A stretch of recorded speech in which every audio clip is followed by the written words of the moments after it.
Welcome to the SemiWoke podcast. Hello. Hi. Yes. I am your host, Pranav Bihari. This is my co-host, the lovely Sheria Mattis. This is a podcast where Sheria, a queer woman of color, yes, identified you, grooms me, a straight male comedian, cis male comedian, also of color.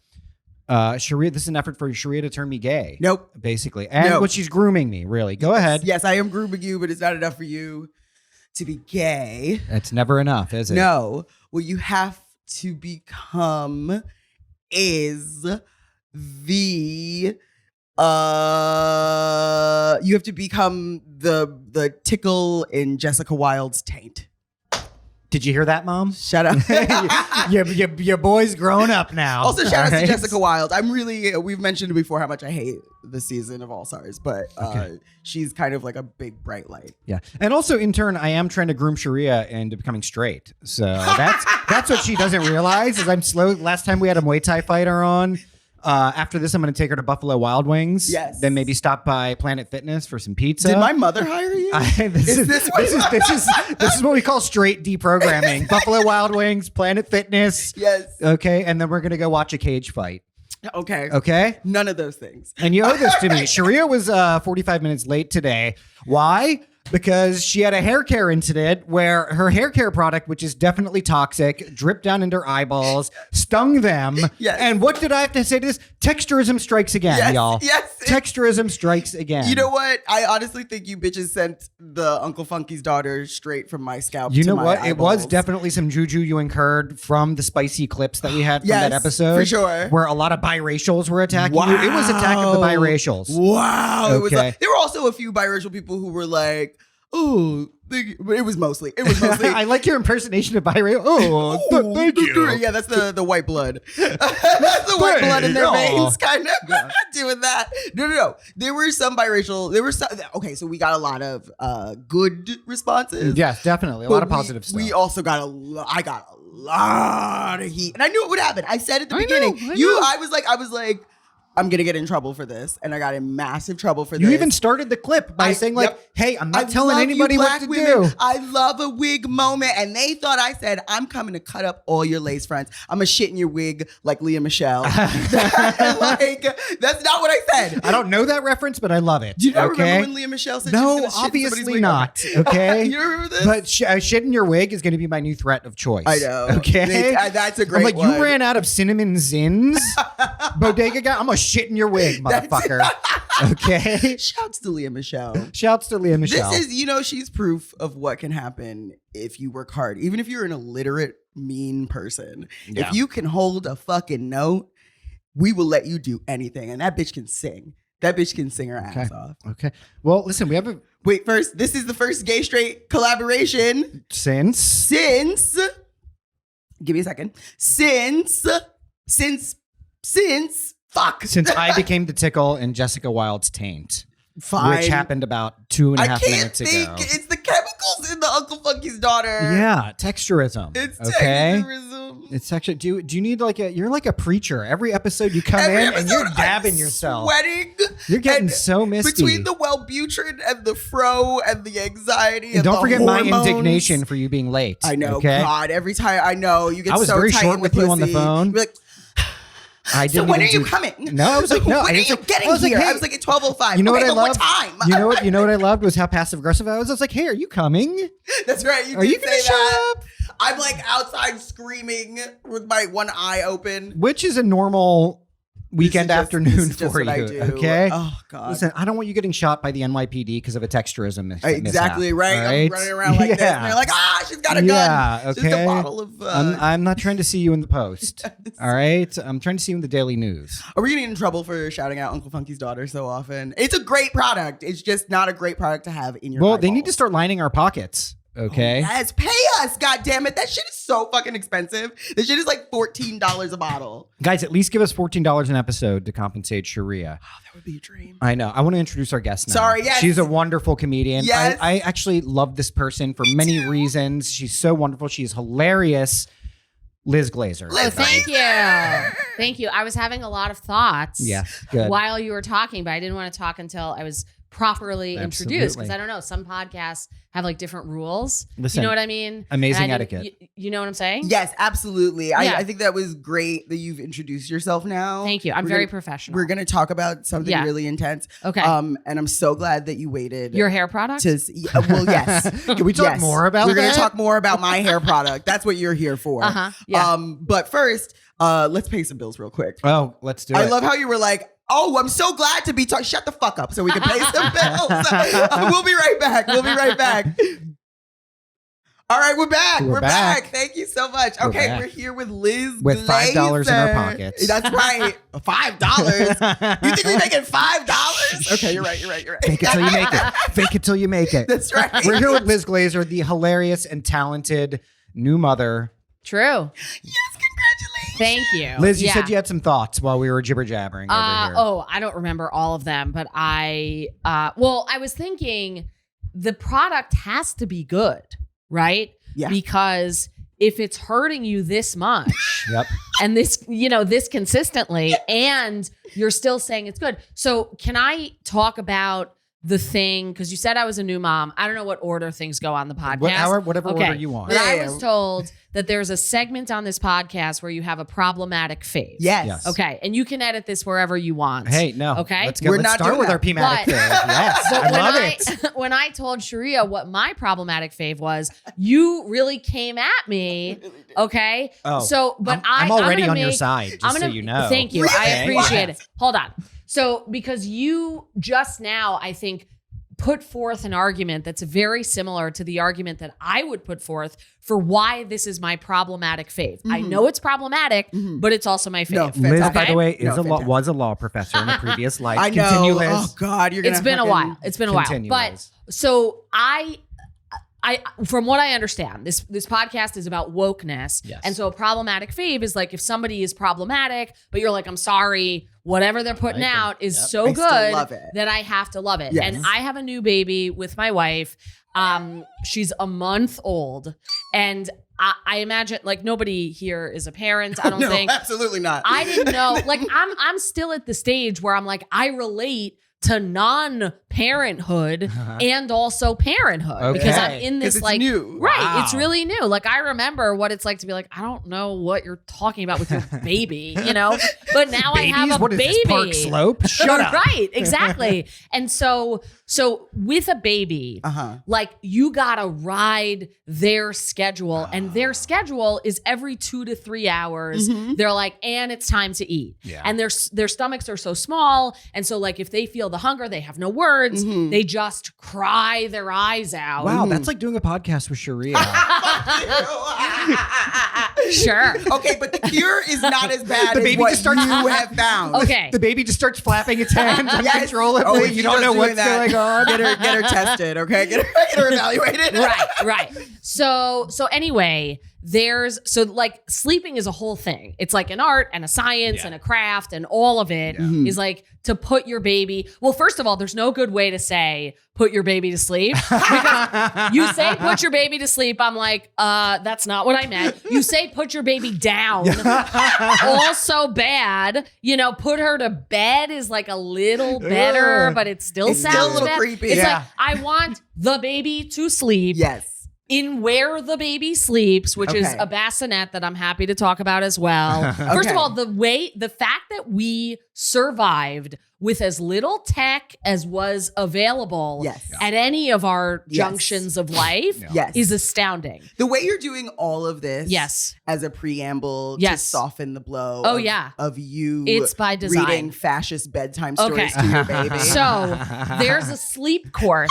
So a few friends, like not just like one or two. This is like between 5 and 10 people. Other lesbians? Okay.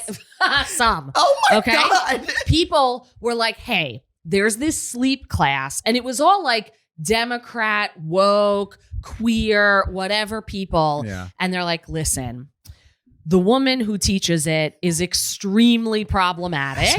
And I guess so this woman, I mean, I can mention her name. I cannot mention her name. No, we're not giving this fucking fascist.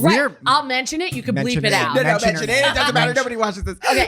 No, whatever you want to do. It's Taking Care of Babies. Okay. Which is like that's her name. That's the name of the course. Fuck her and her shitty pun and her fascist it's like not that great story. Well, but a fascist has like a drag name. You know what I mean? So her name's Kara something. She says it. I just don't remember. And her she has, I think it's like 2.5 million followers on Instagram. I don't know, other platforms. Like she's very popular and she has this class that's like, oh my God, like the hugest problem in your life. Like, cause like this part of parenting, it feels like finals meets a bender, meets like the day after a huge bender hangover, and you had a red eye and you have another one tonight. Like all of it in one. And it's so high stakes because you have a baby crying that's like, make this stop for me. And you're like, I don't know what to do. Like, it's like, I've been mugged at gunpoint before. This is close to that feeling. Okay. And so you're mugged at love point. Is actually the problem. You know? What is her key to sleep? Is it like, hey, just start inveighing about cancel culture and the baby will fall asleep in no time? Scream God hates homosexuals into your baby's face until it goes to sleep. And she has a lot of like really helpful mnemonics because I think what's super helpful about the mnemonics is that you can remember them even at 3 a.m., even when a baby's crying in your face. But like setting aside the particulars, which I can go into or not, I don't know if they're that interesting because it's like, listen, if you really have this problem and you're listening, get her class. Go call this Nazi. This Nazi will put your baby to sleep. It will put your baby in the gas chamber, goddammit. Say what you want about Nazis. They are nothing if not efficient. Correct. Okay? Yeah, and I agree with that. 4 out of 4 Holocaust survivor grandparents. Okay? Perfect score. Do you think they're in heaven watching you put your baby to sleep? They're like, you know what? We get it. I imagine they do. So anyway, every single recommendation for this class came with the caveat that, listen, this woman is really problematic because in light of her popularity, as far as I understand it, at some point there was like, I don't know, it wasn't the Ashley Madison thing because that was like about cheating, but it was some kind of expose where big Trump or Republican cause donors Are you talking about exposed. January 6th? Well, I don't know. Was your baby at there. January 6th? Is that what happened? Maybe the baby's crying so much because she thinks the election was stolen, or he. So anyway, I don't know. Maybe it was. I don't know the details of that, but I just know. I don't know where this baby came from. Look it up. I don't give a shit. I give this Nazi my money so my baby will shut the fuck up. Yeah, kind of. Yeah. And so, but every single recommendation came with this caveat that like she's really problematic, but you have to look past it because the class is that good. Yeah. And in some way, I feel like her political leanings helped her because every time I got that review, I'm like, well, it's got to be amazing because this is like the lesbians down the street who are saying this. Like they clearly disagree with her. This is so fucking funny. Is it because she's like a hardcore trad, basically? What does that mean? Like traditionalist? Wait, what? Traditionalist. Oh, maybe. And that because right wingers are very into trad culture, and thus they're into like, hey, I'm into homesteading and childcare. Most of that trad wife stuff is from men, and it's women do it. It's fetish shit. It's from it's just both. Big titted white women like churning butter. As a guy who has interacted with the tratosphere and has one big toe in the tratosphere myself, do not. I think that is what it is. It could be. She's a nurse and her husband is a pediatrician. They met at work, which is like this scandalous story that like she throws in at the beginning of the class. And like, whatever. The story is the story. She met her husband who's a doctor at work. Fine. Like I've seen that episode of ER, Grey's Anatomy, Chicago Med, like whatever. No big deal. My brother's marriage. Right. Is that your brother's marriage? Well, it's 2 doctors, but but like who cares? Fine. Yeah. But then at some point she like tries to make a joke because she's like, so I said to my pediatrician, babe, and then like whatever the sentence is, and I'm like, Kara, what's happening right now? But she's like, don't speak to me, lesbian. Right, you're transing your children. She fully looks like a Fox News anchor. Like she's 100% blonde. She wears a necklace that's like not pearls, but it sort of looks like teeth. So it's just like slave It's teeth. just uniform white baby heads. Right. You know? Right. And like a sweater set and whatever. And anyway, the course is amazing. And like, so that's my problematic fave. Okay, great. Okay? So you are contributing to the rise of fascism Yes. to prevent your Yes. baby To from help- being woke. To help Yes. prevent the That's rise of her baby. That's right. Exactly. Exactly. Well, I want her to rise. Yes. I just want her to. I mean, the thing is, and this is like something that she says in the class, it's like your baby wants to sleep. Like a lot of times when the baby can't sleep, at least, I don't know. I mean, I imagine my kid isn't that different from like babies in general, but like they're overtired. And I'm like, I get that, Yes. you know, because she's like yawning and like she just wants you to know how. I want to This take is the me. class so I Yeah. can fall asleep. Me too. By the way, Yeah. can I tell you that like, what was it? Wednesday night, I think. Not that it matters, but like there was like, I employed sort of, I mean, it wasn't 100% consciously, but like whatever between sub and regular consciousness. Yeah. Oh. I was like, what? I Oh, like think a sub or a sub-dom. dom. Yeah. I think that's called the hypnagogic state. Yeah. It is, yeah. But I was like, oh, I came home from the night and I was like about to do whatever things. And then I remembered like some of the stuff that Kara says about sleep, which is basically like one quick tip is like before your baby starts to feed, you should change the baby, whether or not they seem like they have a dirty diaper, because that wakes them up. And a lot of the problems that arise with feeding is that the kid is hungry, but too tired. They fall asleep in the middle of the feeding, whatever. Yeah. So it's like you wake them up with light and with activity. And I was like going to do some writing because I journal. Like I don't want you to think it was like writing the artist way of import. Yeah. But so I was late with my morning pages and then I was going to take out the garbage. Yeah. And then I was like, you know what? I'm not going to do that. I'm going to go right to sleep. Yeah. And I wouldn't have done that if I hadn't been in the flow of like this class or whatever. So anyway, I think she does provide, even if they're metaphorical, like you have to extrapolate in order to apply it to like a non-baby, Yeah. but they're there. The you same know? principles are at work. Yeah. And also I'm like, I want to be swaddled. Yeah. Like, yeah, exactly. my kid, like she has this bassinet. It's called the snoo. I don't think this is problematic. Do you know about it? I know about this new because I Okay. used to work for a Great. distributor. So got it. Well, I mean, first of all, I think probably this is just my instinct is some of those settings are going to be called unsafe in the future. Cause like, that's the thing about baby products. First of all, having a baby is like Yes. being on an episode of Shark Tank, like 100% of the time. Either you're being pitched ideas and you're like, I'm going to, invest in that, or you're inventing them yourself because everything is about optimizing and like getting things done quicker and like so that you avoid I don't know, whatever. So anyway, but the snoo, some of the settings, I'm like, I'm putting my baby in like a blender, basically. Like this can't be okay.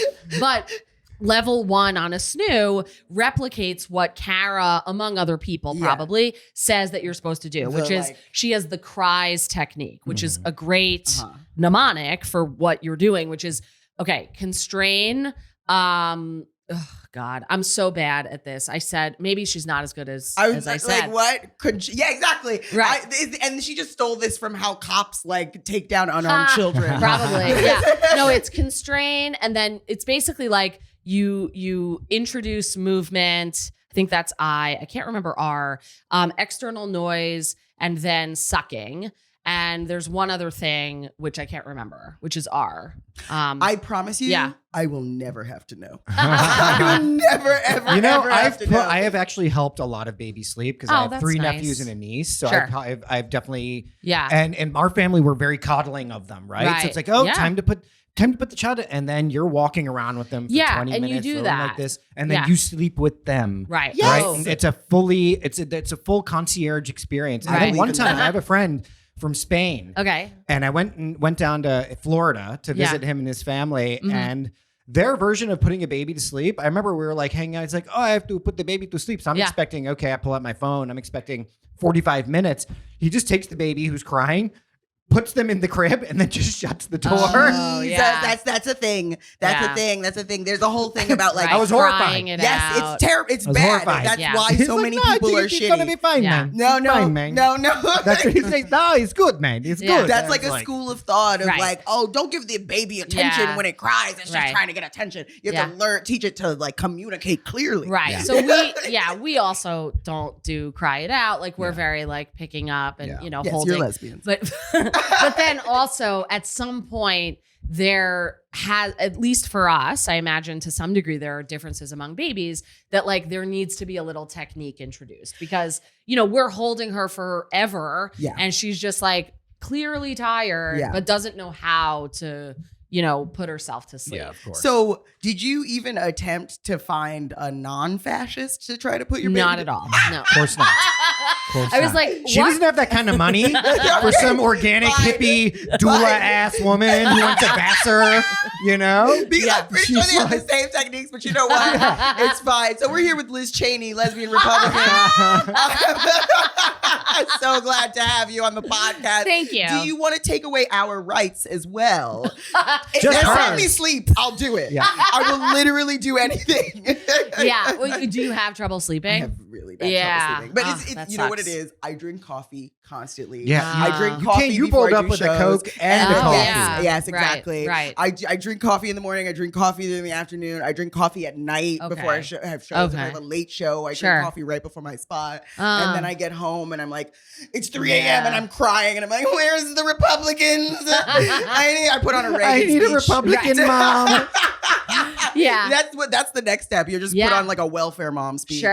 I to just get can't the- sleep, period. It's really bad. Oh, that Yeah, sucks. especially if like I'm doing shows that night or Yes. something. Right. I come Yeah. home wired. Yes. I'm not a big caffeine guy either. Yeah. like, no. at Yeah. all. Yeah, And I never have shit in here. If you need something, if you need coffee or something, he's like, oh, I have some tea. I have Like, green never, tea, They yeah. ain't never got Okay. shit in this It's true. motherfucking house. Yeah. That's fine. It's Right, true. Well, right. I couldn't sleep last night Oh. because I took ketamine and one of my nostrils was fully clogged up, and then that was really agitating to me. Sure. And then I was just like, ugh. And then I had to do my own. I was like, I'll TikTok myself to sleep. Terrible idea. You Right. get horrible sleep that way. Your Yeah. life is so different. I know. I know. You're like, Girl, I had a Liz, show let me tell you and something. I was doing ketamine. Let me and then tell I you was like, something. I can relate, Liz. All right. I've Last done night I did a bunch of ketamine. coke. I know, but Okay. those days Yes. are over for you now. Yeah. Well, that was No, before. they're not. Don't say that to her. That was before. I mean, I'm sober. I'm like sober for many years at this point. And so I definitely had ketamine days and I don't know that I identify as an addict exactly. Right. Like I'm fine if I go to a meeting, which like that wasn't how I got sober. I got sober from journaling actually. Right. Because basically I would journal every day.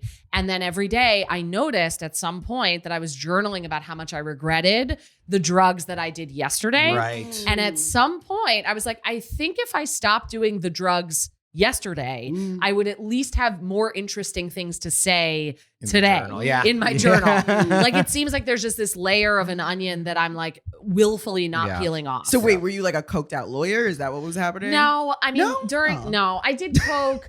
First of all, I've only done cocaine a couple of times, like in a party type situation. Yeah. And all it took was my friend Eve telling me, she's like, this is not your drug. Yeah. And that was it. I was like, she's like, this, you're just Cocaine is nobody's Cocaine is drug. bad. Okay, Yeah. It's nobody's I've drug. never done cocaine. okay. But all of my friends, literally Yeah. all of my friends have had a coke problem at one point. And the one time I was thinking about having coke, Yeah. we were all sitting in a circle passing around a mirror and I was just sitting around. Sure. And my friend Ricky, who was this adorable, just like baby face baby. Sure.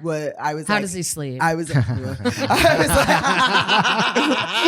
funny enough, he is a neo-Nazi now, but that's a spoiler. There you go. At the time, Not he just was a the sleeping class. baby, right? But so I'm like, Ricky, what's cocaine like? And he Yeah. goes, it makes you feel like a fucking rock star. And I was Wow. like, that's not for me. Yeah, I think- right. 100% would get addicted to that. Yeah, shit. no, and like the only thing, I mean, this is like all trite to say, but like the only thing that I wanted when I was on cocaine was more cocaine, and Yes, like it of just course. whatever. I'm Yes. like, okay, this just brings out everything that's terrible about my personality, Yeah. and amplifies it. With Yes, that. there's does. a darkness to cocaine. I think so. When Darkness- there was a cocaine coke is very problem, dark. There's a Yeah. deep Very darkness. dark. Yeah. A deep darkness. darkness. It just changes the vibe. Yeah. You can have a great party and somebody brings cocaine. Even before anybody starts doing it, the mood shifts. Yeah, right. totally. And I remember when I'm not going to say no names, but you know them.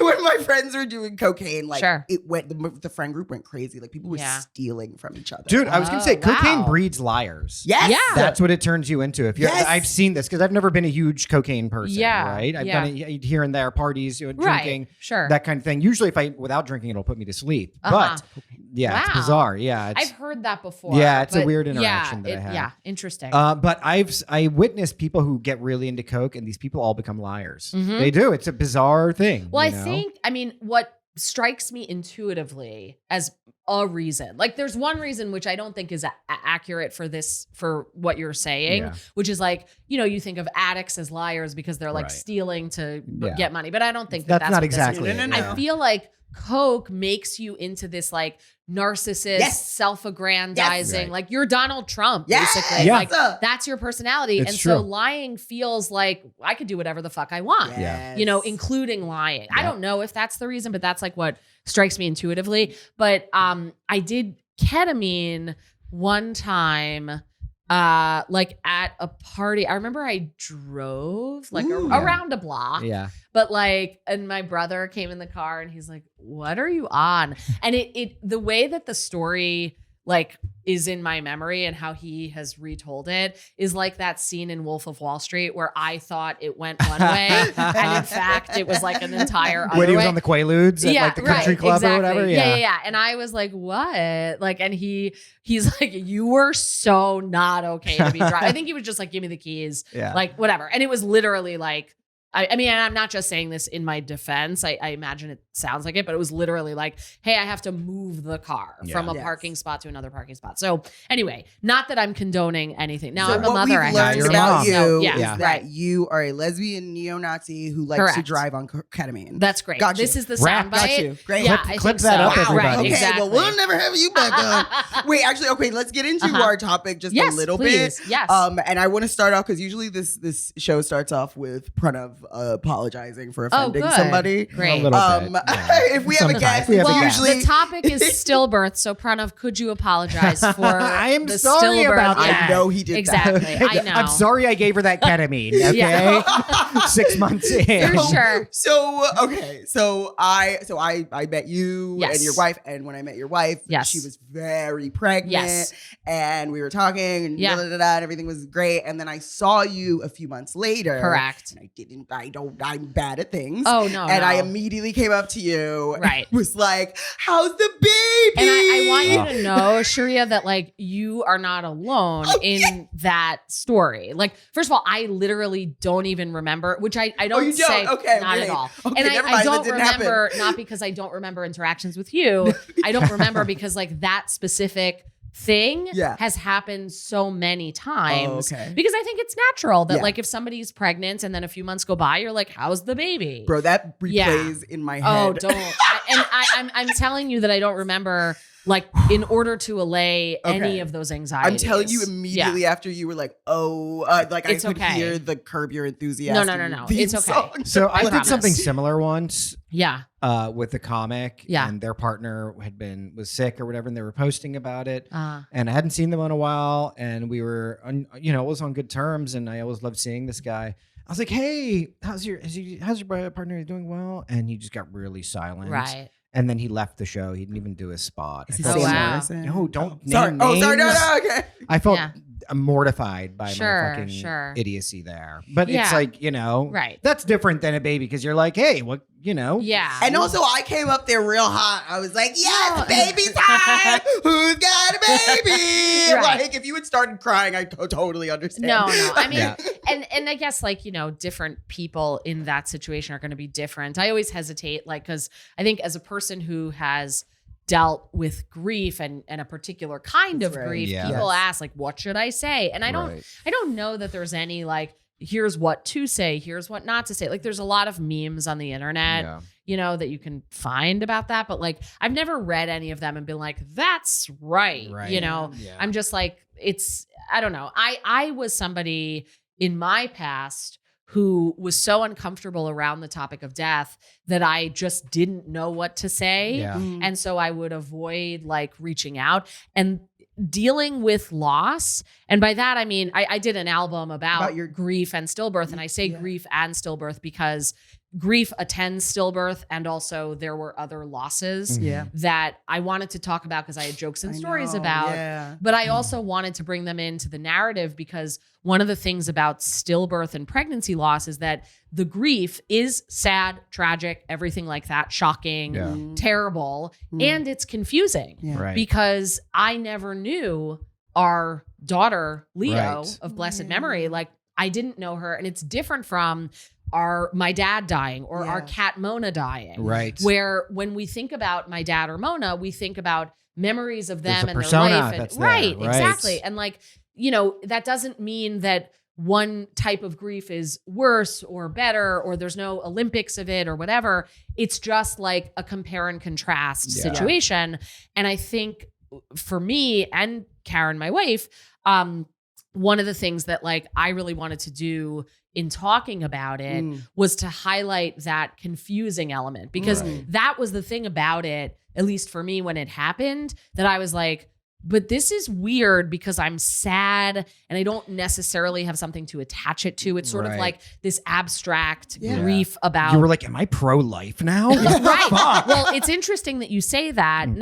I mean, it's not exactly the motivation from which your joke emanates. Yeah. But apparently the reason that there's so much pregnancy loss and stillbirth in the United States is because of anti-abortion activists that don't want to study pregnancy loss because they're fearful that this would heighten the number of abortions. Wow. And so, so anyway, I just like to say but also that's very interesting because there are now, ever since they took away our rights or whatever. Yeah. I mean, your rights. I don't have a uterus. But like, ever since they did that, there've been like rising like stories of women having to carry like the ectopic pregnancy. That's so insane. For far longer and like, oh, it's just so many horrible stories about things like there's that. also like a ton of racism in pregnancy loss because like, I mean, we're white and like all of the numbers bear out that like Black women and Black pregnant people I mean, maternal death. Like there was that runner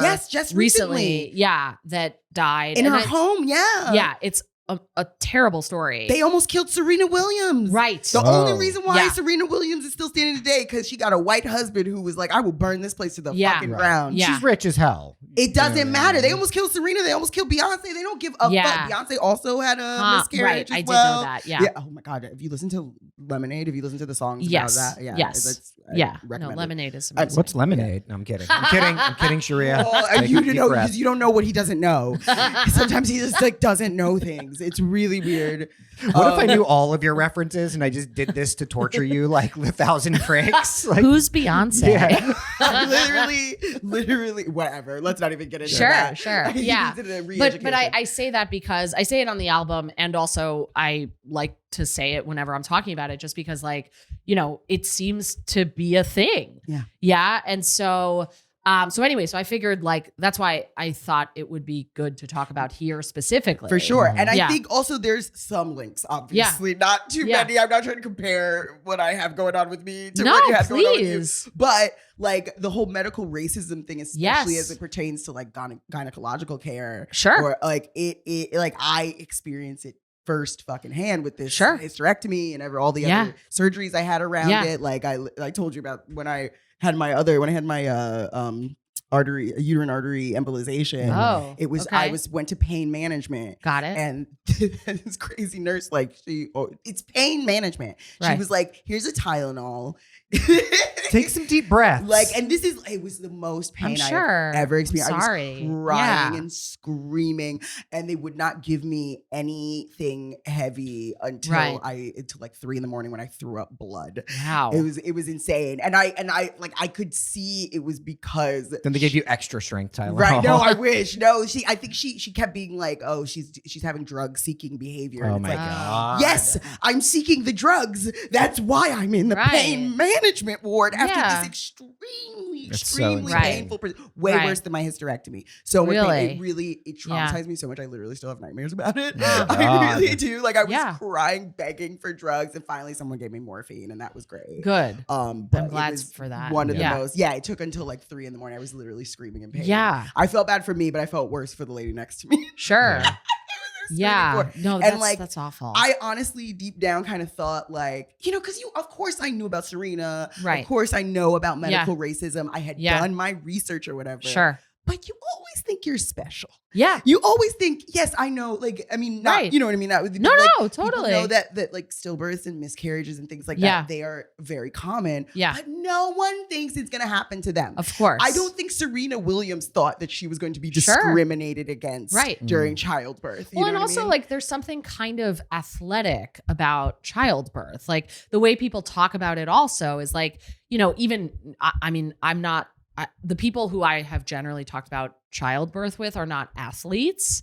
And like, there's such competitiveness among friends that I've noticed of like, did you have a natural birth? Did you do an epidural or whatever? And it's like, even people who are well-meaning, I think are touting some accomplishment of like, as though you won a tournament or something like that. And like with good reason. I mean, I've never gone through it because my wife has been the pregnant person in our relationship, but like, it seems pretty intense. It's pretty, I mean, from what I could see, she was in a lot of pain and managing a lot of stuff happening. I know your wife's not here, but I can hear her laughing hysterically. Oh, from what you could see, did it look real hard? Right. She also she had an epidural for the second pregnancy because, well, I mean, to the extent that you want like medical details for the first, it was like we didn't know that we were going to have a stillbirth. She was 33 weeks and 6 days. Oh my gosh. She had signs of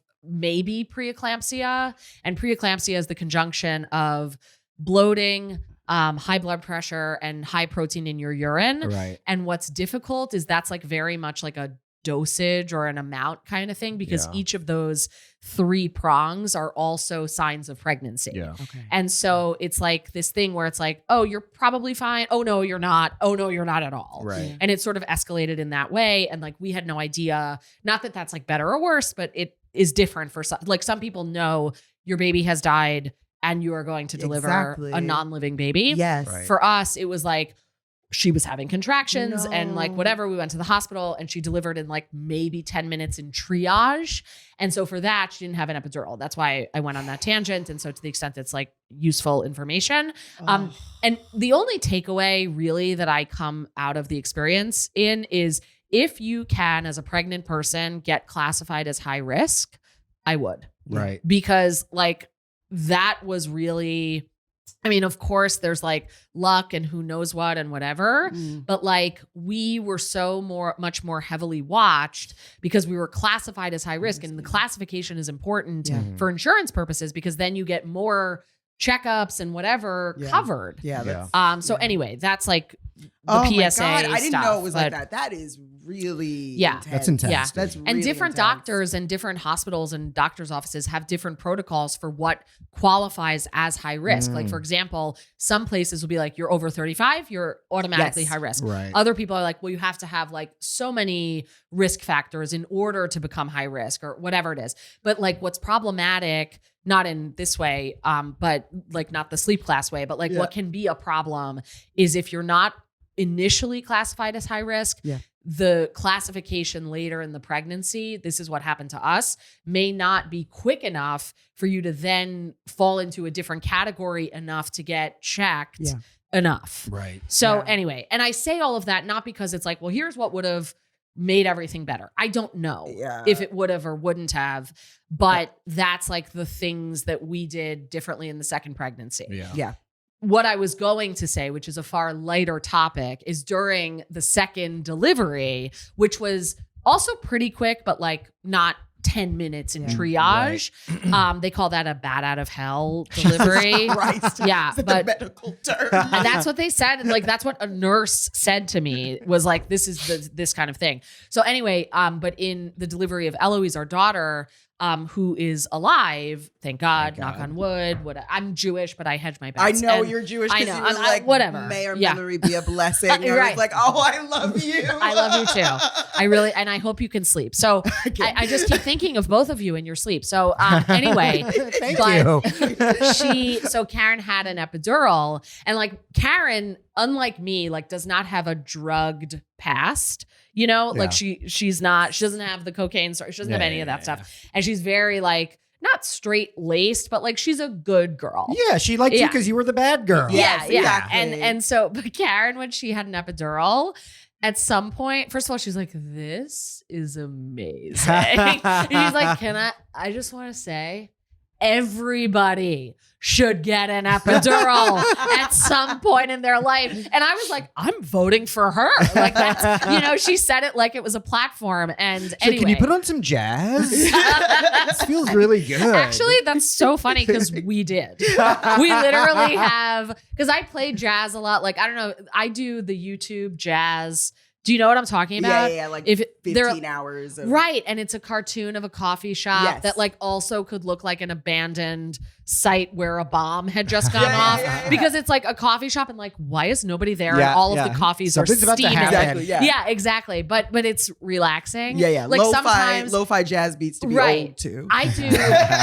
The lo-fi is like another sub niche, to be honest with you, because I'm very deep in this YouTube game. Okay. So I do luxury jazz. Ooh. And that pulls up like these scenic, like it'll be like a hotel room looking cartoon or whatever. Yeah. And when I'm working from home, I just have that on and then the jazz and whatever. But sometimes it's like a fancy apartment. But there's one in particular that I listen to a lot and look at a lot. And it's like the top floor-ish of some cityscape apartment. And there's a window open. And nobody is in the room. Oh my God. And I'm like, this is a post-suicide scene with jazz. That's what they should call it. That's what it is. They just left the radio on. Yeah, right. Oh, and there's like the title of the clip is There's Sweet. a note. There often can't there are like do this journals. anymore. Yeah, there are journals. Sorry, I didn't mean to step That's on your okay. tag, but No, step on him. He loves it. He's a fetishist. no, but I know I love your tags because I watch your clips. For all of your podcasts. Oh, nice. So, yeah. Love it. I don't want to step on a Pranav. Which podcast co-host of Pranav's is prettier? Liz Glazer. Yeah. Liz Glazer is. How about that? What? Yeah. You're gonna leave me and host a podcast with Liz Glazer now? No, Is that what I'm you're saying No, she's both currently. of you, gorgeous. Wow, and thank you, truly. Liz. And Say more Usama about also, that. very gorgeous. Okay, so I love. who's prettier is what I'm trying to get out of you. I mean, it's fine. No, that's fine. It's fine. Everybody always says Listen, Usama. between my two I don't co-hosts. say that. My ass is fatter and my tits are better. Listen, let's put it this way, Sheria. Between my two co-hosts, only one of them wants to peg the other. Okay? Sure. There we go. Yeah. And he's always wiggling that little butt in front of me. Okay, He's just- a he's a Sure. whore. Sure. Of course. Wait, Of course. can I Yes. ask you? Can we ask Yeah. you? Okay, this is a whew. Yeah. So after the first the stillbirth, Yes. how long did it take you to decide to try again? Oh, good question. That is a good question. I mean, I don't know that there was ever a thought that we wouldn't. Wow. Because I think like, Speaking of athletics, Yeah. by the way, it's like Yeah. it's tired. We Right, didn't make it right? this season. We're gonna get him Right. next season. That's right. well, I think like, the way I think of it is like, I was never gonna drive the train Yeah. to pregnancy. Like never, for me, you never thought about it. it's not, I just dated women for most of my life who were always interested in having children. Yeah. Okay. And so it was kind of like, I don't know. I mean, a joke version of it is like my favorite form of birth control is lesbianism. Yeah. And, but like, It has not worked out for quite a few lesbians. I know Right. a lot of lesbians who got pregnant. yeah, no, but I was like, I'm probably not gonna. Yeah. And it was like, I don't know. I think for my wife, having a baby is like what stand up is for me. And Yeah. and they're not the same, but it's kind of like if I have a bad show, I'm not being like, I'm not going to Of course. do it again. You know what I mean? I literally have quit comedy in the middle of a joke. I have quit comedy on stage. No, look, if you feel like it's your destiny to have a child, and Yeah. that's something that's a real yearning I within think you, you're going so. to keep going for it. I think you it's know? like a, whatever, like a thick desire Yeah. for her. And so there wasn't ever a thought of doing otherwise. Like for me, I love my wife. Like as that's a bad way to start a sentence. Way to start All right. No, but coming in with some real 6 male I energy love my here. wife, Listen, but I honestly, love my wife. Just want to put that out there first. The fucking nagging, man. I mean it to say that like I really would do anything that she's like, this is what we're gonna do. Wow. And I think that she feels the same way about me. Like she's like, yes, you have to go do this show for 3 people in a basement and see if they like you for $10 maybe or and then whatever. She laughs as soon as she closes the door behind you. Like, fucking idiot. Yeah, what kind probably. of shit is that? No. But I just mean like in terms of the inner drive, for her, it's she froze her eggs the day before we met. Like this has been. That's right. You She saw you on Tinder. She's like, this is going to be the one. I need to get to work. This is the daddy. Yeah. So you know what we call our sperm donor is her father. Do you know the sperm donor? No, it's like an anonymous guy who even knows what. He's probably a comic somewhere. And I'm just like, who needed the money real bad. It's like, what am I good at aside from comedy? Jacking off. Right. Exactly. And like, because I have found that a lot of lesbians that I know are like oddly sensitive around the topic. And so that to me, I'm just like, we're calling her sperm donor dad, you know, like just whatever. Who's her father? Well, this guy, number 15903, like, listen, you can ask your father. Is the child's middle name? Is the child's middle name 15904? The middle name? Yeah. Totally. So but yes. Oh, sorry. No. What the other thing that I was just going to say is for me, I don't know that I knew that I wanted to have a kid as much as when we lost a kid. And I think in that moment, like, of course, had Leo lived, she would have been my kid and I would love her. I know that. Like, I like and love kids. Yeah.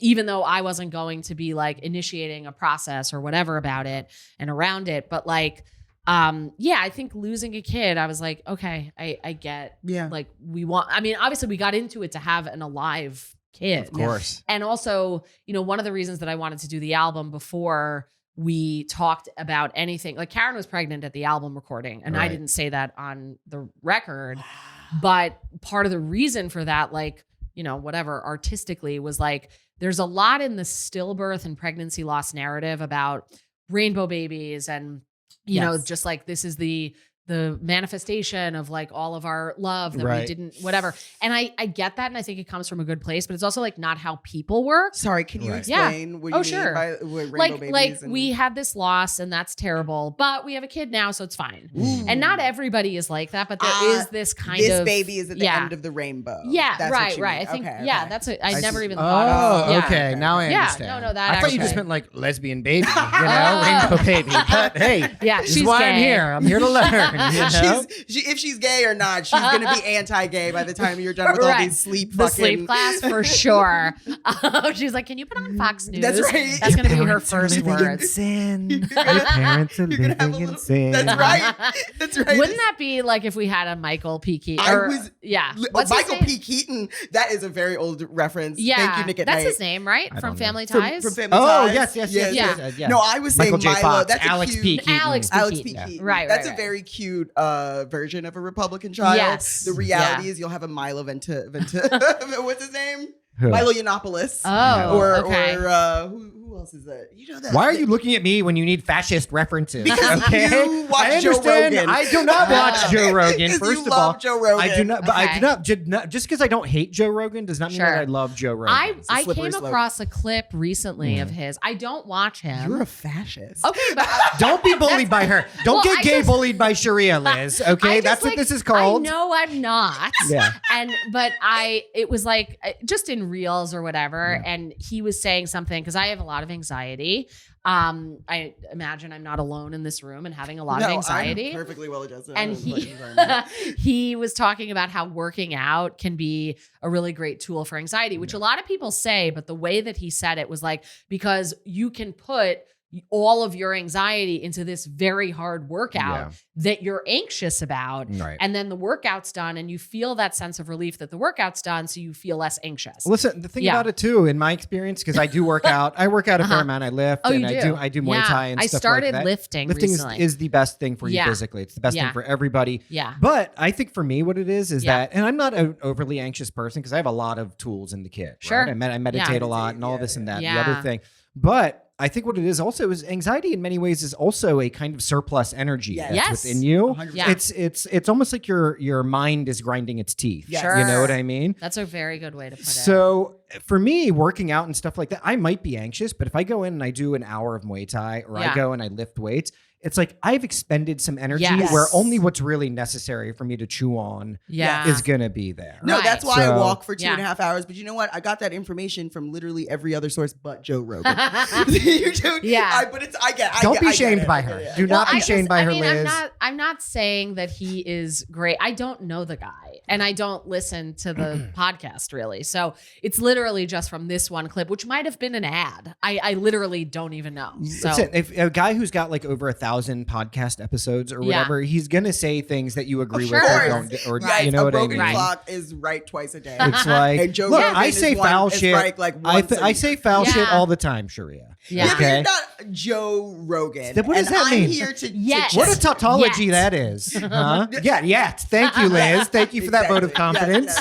No. Okay. Oh my God. Is this going to be turning into like the pro fashion? I feel very safe right now with Liz in the room. Out of all the guests that we've had. I want Liz to join the podcast permanently. Oh no. Okay. You'll both be canceled. Okay. This is the energy that I needed here. Sure. No. Okay. Sure. I'm the only one fighting. Me and your baby are the only ones fighting for revolution. Probably. I hope so. I really hope so. I mean, her baby was at January 6th. That's who established at the top. Yeah. Totally. I saw your baby on the wall. Right.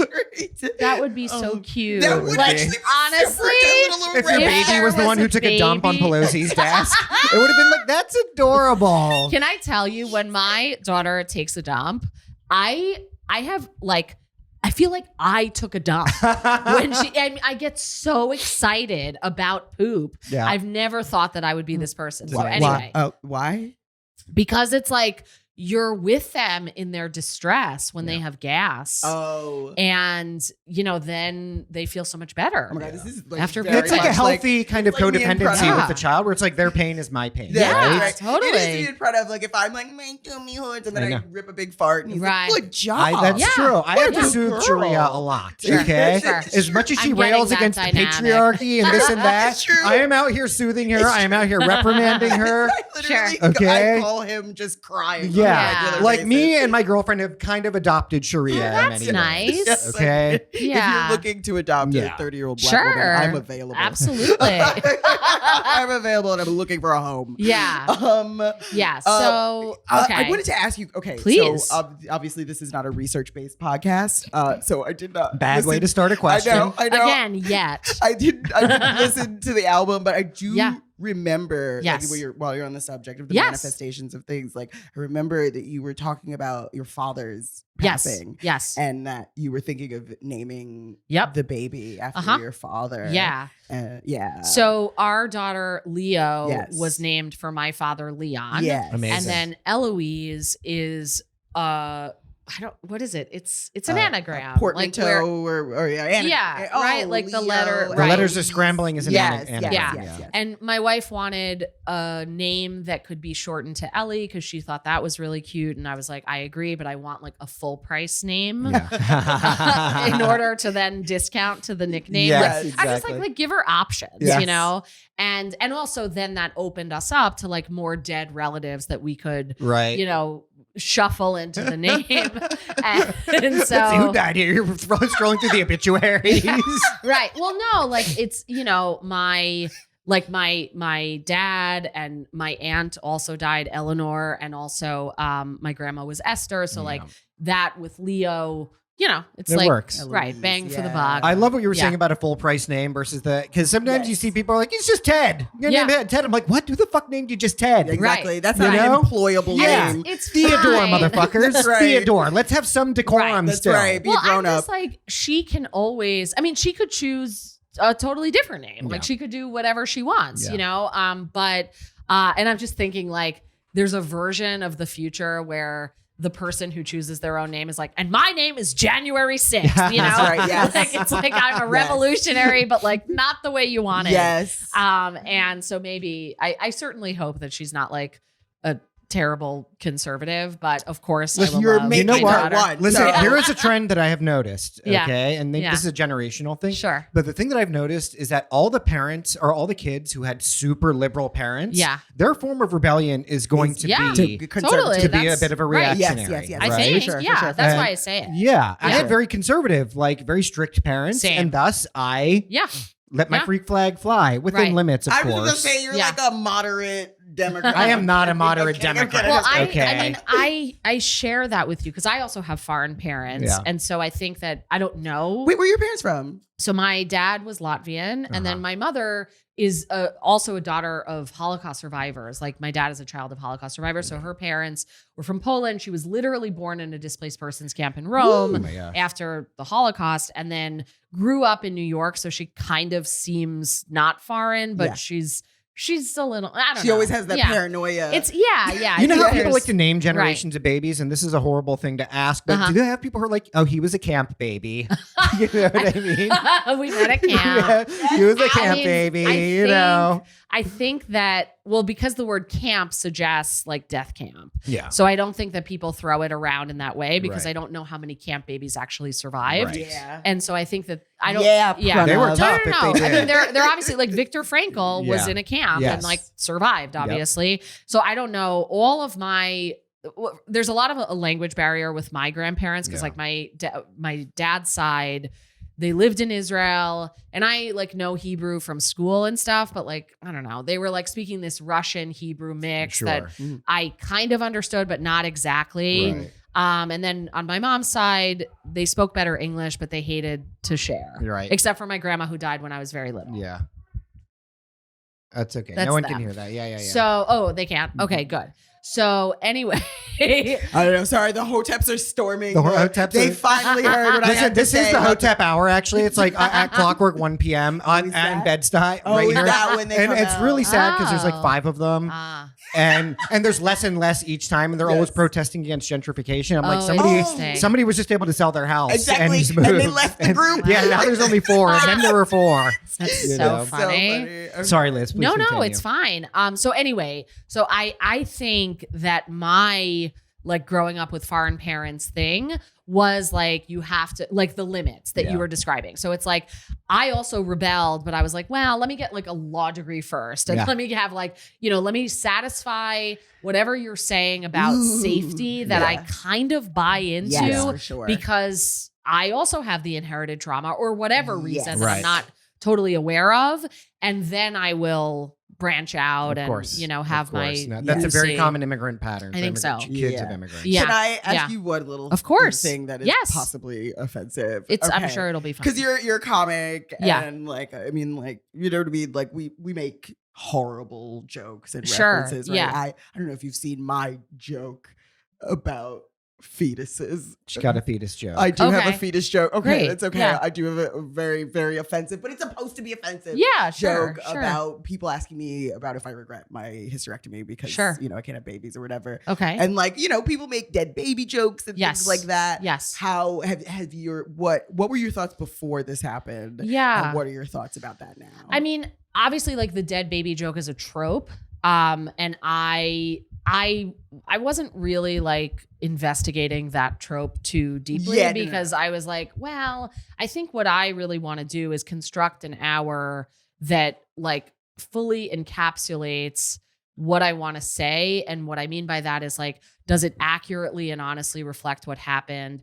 Are there enough moments for laughs Mhm. throughout? Mhm. And is it worthy of putting out in service of prevention of pregnancy loss to the extent that I can do that? And the commemoration of my daughter's life. Right. And like, you know, I've gotten the question before of like, are you okay with this being your debut album? Because people have seen me do like a 10-minute set and they're like, that was very different. Yes, and I'm like, of course. yeah. No shit. And I mean, I am okay with it because I think about it this way that like, you know, when you meet someone, and sometimes people overshare, and I don't mean that, but like when you meet someone and like you just lock in and you have a really great conversation. Absolutely. And it's just like one-on-one and you end up talking for like 2 hours at a party, and not like romantic. No, just like, oh yeah. Like just any lesbian conversation. I had this with straight men. Yeah. You know, we're having it right now. Right, exactly. Okay, Yeah. We're here. We're visible. Literally, that's the We're only doing straight our man I've thing. ever Pranav had is that the with. father of my children. So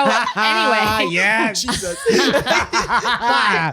I'm also the Lord of the gays now.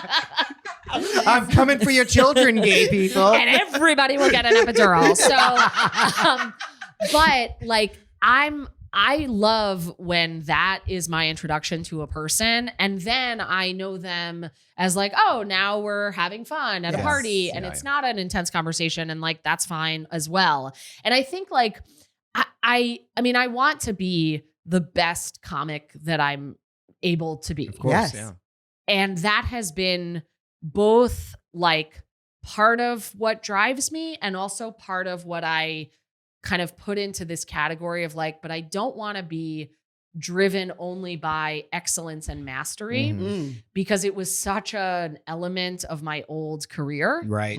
That I'm like I had this thought when I got into comedy. I was like, yeah, I want to be good at this.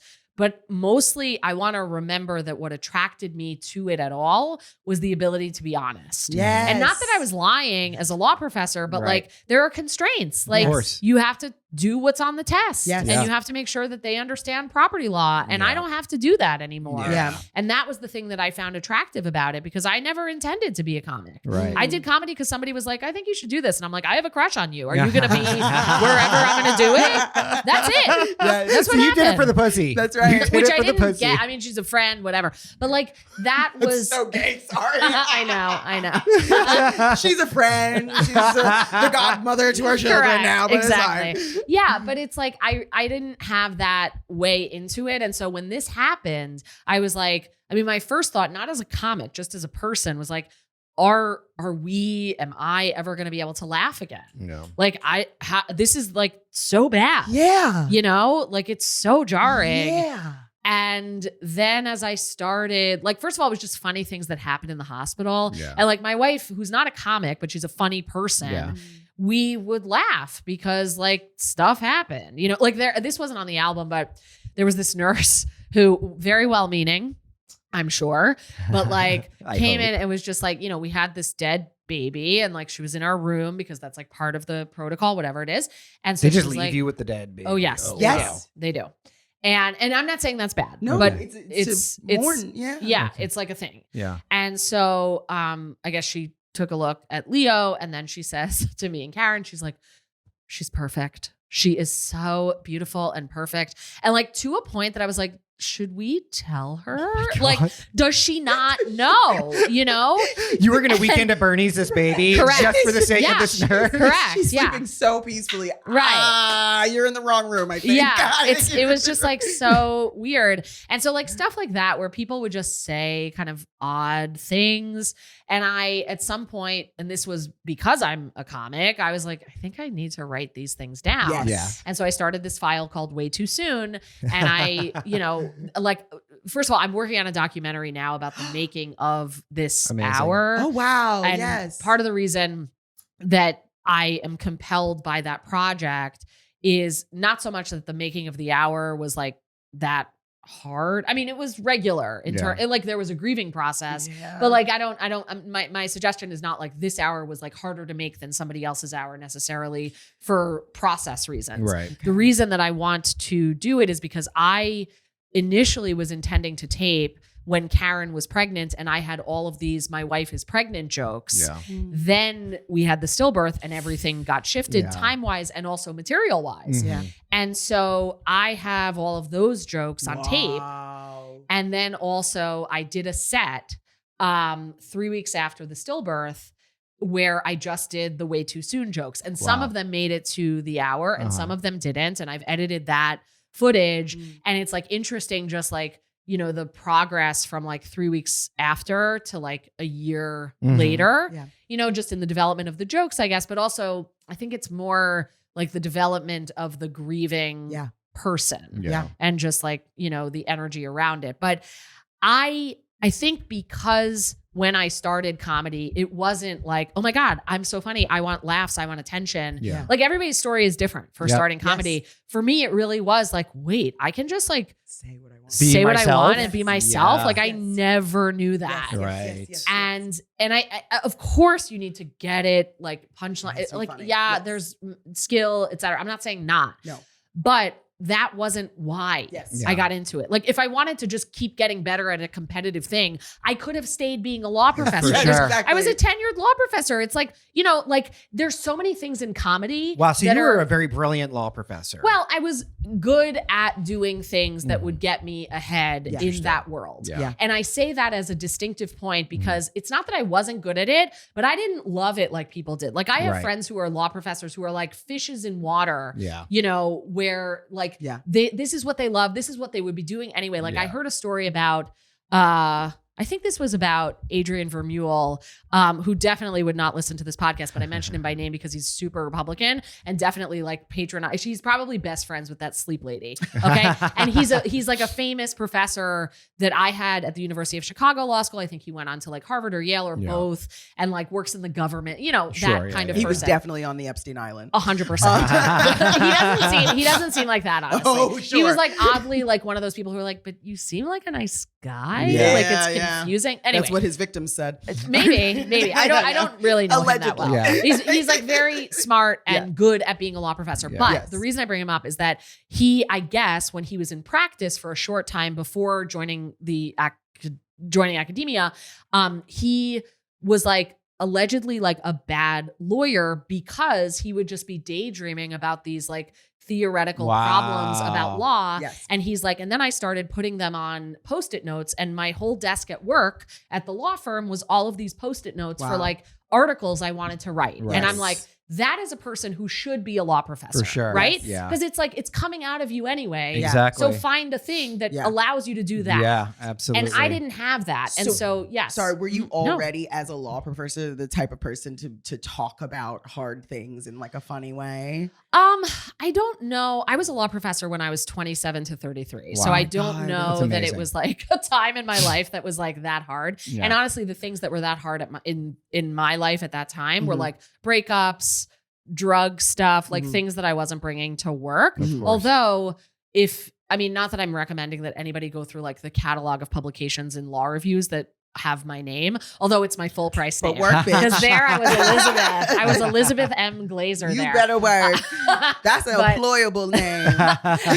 But anyway, there I would like derive from my life as like, here's what's going on in my life. And then I need like a legal theory around this. I wrote about like sex and the law. Okay.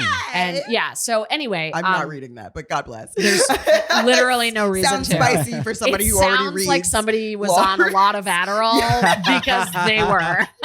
Especially the later stuff. The early stuff, I didn't find it yet. The Adderall years. Yeah, I think that's right. And so anyway, so I was like good, but like I think about this, like people talk about fraud syndrome, whatever it is. Imposter syndrome. Yeah, imposter syndrome. And like often when you hear about imposter syndrome, the other part of it is like, and everybody feels it, like you're not an imposter. Don't worry about it, right? Like everybody feels like they are. And when I look back at my law career, I'm like, I was a verified fraud. Yeah. Like that's the only thing that I really was. And not because I wasn't good, but because I wasn't into it. You weren't into it. Yeah. Yes. Like not in the same way for sure as some of the people who I'm talking about, like this guy, you know, who with the Post-it notes. And there are tons of examples of people who I'm like, they're writing, like I knew a professor when I it doesn't matter, but like I was visiting at another school and there was this like super brilliant guy, whatever, chair professor. And I noticed whenever I walked by his office, like he was a law professor, but the energy was like a chemistry lab with like Bunsen burner. Everything was going on. It was like the opposite of one of the jazz Yes. Okay. Yes. And I went back to my desk and I'm like, let me just CV stalk this guy. Yeah. And he, at some point, dated and then married a woman who spoke another language with another alphabet. Okay. And I noticed that at around the time that they, what's that? China. Sorry, I just wanted to say it wasn't China. But at some point when they started dating, he started writing law review articles in this second language that he had acquired. And I'm like, that's somebody who should be doing this, because if I learned a new language, you better believe I would find a way to talk doing stories and stand up in it, because that's what comes out of me naturally. Right. Whereas like I would never, like I was writing my one article a year to get my research grant and I worked hard at it, but that was it. Like it wasn't, you know, this is what the law of dharma is about. Straight up. I'm going to bring it here, you know, as stated in places like the Bhagavad Gita, Lord Krishna says, you know, better to do that which is your dharma, even though you may do it imperfectly, rather than even better than doing something where you may excel and be perfect at it. Thank you for that. And that is what dharma is about, is the fullest expression of yourself and really understanding and aligning yourself with your cosmic purpose and your path, as determined by many different factors. But it's very interesting hearing you talk about it, because that tracks exactly with what is said. That's a lot of Indian scriptures. I also really identify with that, because the way you felt about being a law professor is the same way I felt about being a cater waiter. Oh, very, very similar. You just weren't into the articles. I didn't. You just really, wrote you know what I mean? I just kind of did it. But you know, some people are just artists, you know. Yeah. They remember orders and shit. It's amazing. Sure. But that is super interesting. And like, so with this being the debut album, like I don't know that it tracks exactly the way that I do stand up for the most part, because I have a lot more frenetic energy. If you just see me doing like a city set, right?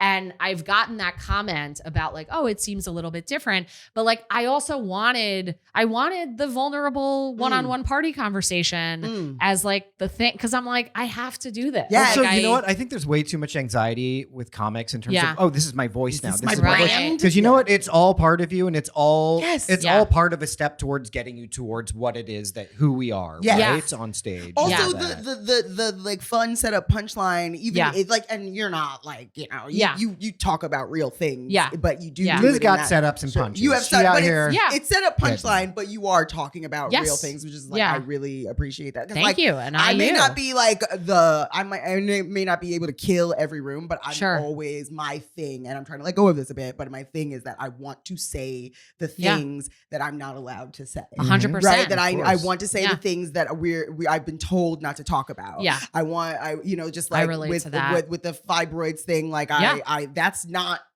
any kind of okay conversation for the public. But it is, when people come up to me after, they're like, I have fibroids. My cousin has fibroids. I'm so glad you're talking about this. My long titty joke. I have long titties. Right. Nobody ever talks about it. You know what I mean? Joke. Like things that people don't, you know, talk about. And I think when you talking about stillbirth and miscarriage and your experience with this type of grief, I think it will demystify it for people who maybe haven't gone through it, but will but you know, more important than that, and hopefully it's demystified it for you.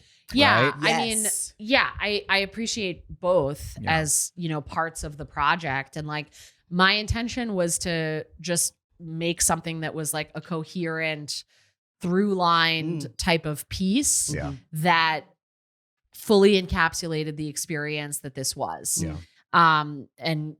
So, and you know, to do so before we had another kid. Yes, absolutely. Absolutely. What can we got to wrap up soon. We do wrap up. But can we, what is the name of the album? Yes, where can it's people called, find it? Yeah, it's called A Very Particular Experience. Which it is. And that's a punchline from a joke that's not related to any of it, which is like my wife's chef's kiss note for the title of the album. So it's called A Very Particular Experience, and it's available on Spotify and iTunes and Bandcamp.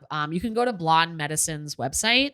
Is I think the way that like all of it, you know, flows. Blonde But- medicine sounds like the sleep lady that you were. Yeah, is this Blonde the- medicine is fantastic. They're like the best people. Amazing. Yeah. They produced your album. Yeah. Amazing. That's Yeah. Wonderful. amazing. But also, you can go to my website, dearlizglazer.com. Like you're writing me a letter, DearLizGlazer.com. That's right. Amazing. Yes. Liz, Yes. thank you so much for Thank coming you. on. Yes. This Yes. was so fun. Thank you. Truly. Shout outs to you. Shout outs to your wife who Oh, yeah. not I only know. made you a baby, but made you a album title. Exactly. Yes. Wow. True. Damn. Truly. You better be Yeah. cutting Who her provided a you all check. this material? Like, she gave me so much material. I know. Your muse. Yeah. Oh, and bless True. you. And Thank thank you, you and so you. much for coming. We Yeah, love you seriously, so much. we love I you. love you. We're Yeah. very happy to have you here. If you need to babysit, You? Pranav has got you. okay, Pranav okay. got you anytime. Yes, for babysitting. Day or yes, night. yes, Sure, yes, sure. yes, yes, Yes. I do. Yes. I do. I'm great with kids. I truly am. He really. I is. believe that. This has been the SemiWoke podcast. Yes.